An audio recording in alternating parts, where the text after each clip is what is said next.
Thanks for taking this class. You are the most important part of this course.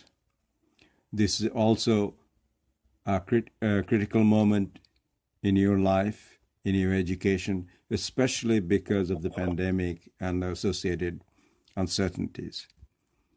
Let me just give you some firm, concrete information about who we are and why we are the people who can provide you with a solid education in physics.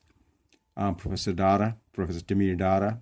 You can look me up online, Wikipedia, Google Scholar, Academia, Microsoft Academia, and all the other places.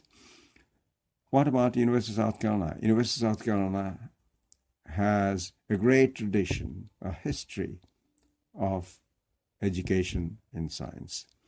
The first name in there would be John LeConte. John LeConte was a professor at the University of South Carolina in this campus, Columbia campus, from 1856 to 1869. This was also a moment of initially great prosperity and then great upheaval and calamities. Along with John LeConte was his brother Joseph LeConte. At the end of the Civil War, both left. First John left South Carolina, moved west, arrived in California, and was instrumental in setting up the University of California system. John LeConte also became president. I think he was president of the University of California twice. Today, at South Carolina campus, LeConte Building houses, among other things, the math department. But prior to our means physics department moving to the Jones Physical Science Center in the 1960s, LeConte Building also housed the physics program at South Carolina. Going back to John LeConte and the University of California, if you go to University of California, Cal Berkeley campus, you will see physics department is called LeConte Building.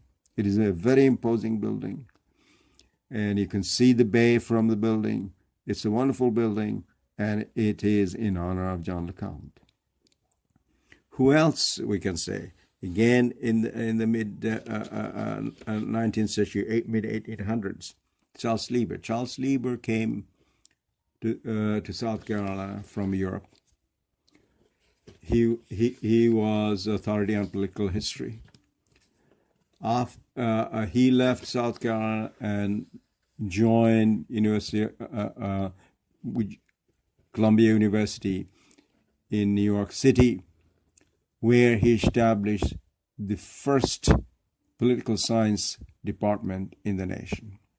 Of all the universities, nobody else had that. Lieber was so well known that President Lincoln recruited Lieber to help formulate the war of conduct in a civil war.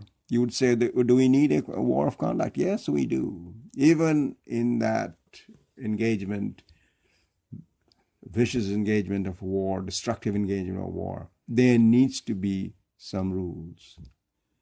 And especially when the belligerent parties are essentially brothers, people with a common heritage and people hopefully with a common future. How do you fight that war? And Lieber helped in formulating that, and the world should be thankful for having a code of engagement for civil war. Who else can we talk about?